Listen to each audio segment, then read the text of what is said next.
নেতৃবৃন্দ, সবাইকে আসসালামু আলাইকুম।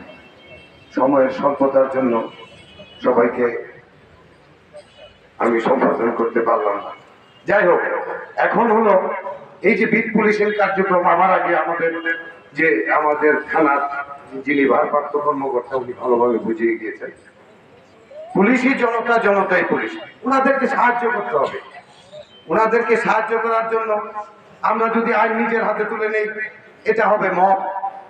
সেই ক্ষেত্রে আমরা ওনাদেরকে ইনফর্ম করব কোথায় মাদক, কোথায় ইফটিজিং, কোথায় অনলাইন জুয়া, এই জিনিসগুলি আমরা ওনাদেরকে জানাতে চেষ্টা করব এবং আমরা উভয়ে সম্মিলিতভাবে আমরা এটা প্রতিরোধ করার চেষ্টা করব।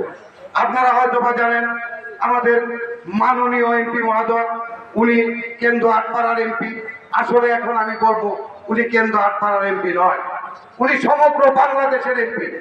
এই যে একটা প্রবলেম, এই যে একটা মাদক, এই মাদক নিয়ে সংসদে এত উচ্চবাচ্য হয়ে কেউ কথা বলে নাই। একমাত্র আমাদের এমপি মহোদয় সংসদে কথা বলেছেন এবং এই সংসদের আমরা দেখেছি সকল এমপি থেকে যত মন্ত্রী আছেন সবাই টেবিল চাপড়িয়ে তাকে সম্মান জানিয়েছেন।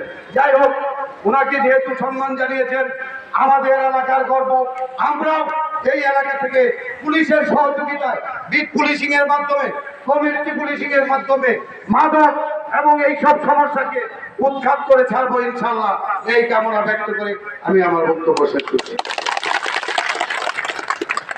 সংগ্রামী জনতা, আপনারা ইতিমধ্যে দেখতে পেরেছেন আমাদের কেন্দ্র আটপাড়া মাননীয় সংসদ সদস্য পার্লামেন্টের ওনার প্রস্তাবের উপরে আজকে একটি আইন পাস করেছে, যেটি জুয়া বিরুদ্ধে 7 বছরের সশ্রম সর্বোচ্চ কারাদণ্ড।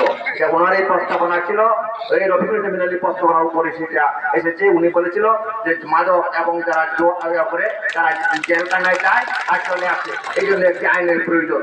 এই ওনার কথার পরিপ্রেক্ষিতেই আজকে সেই আইনটি পাস হয়েছে। সেই জন্য আপনাকে কেন্দ্র উপজেলাবাসীর পক্ষ থেকে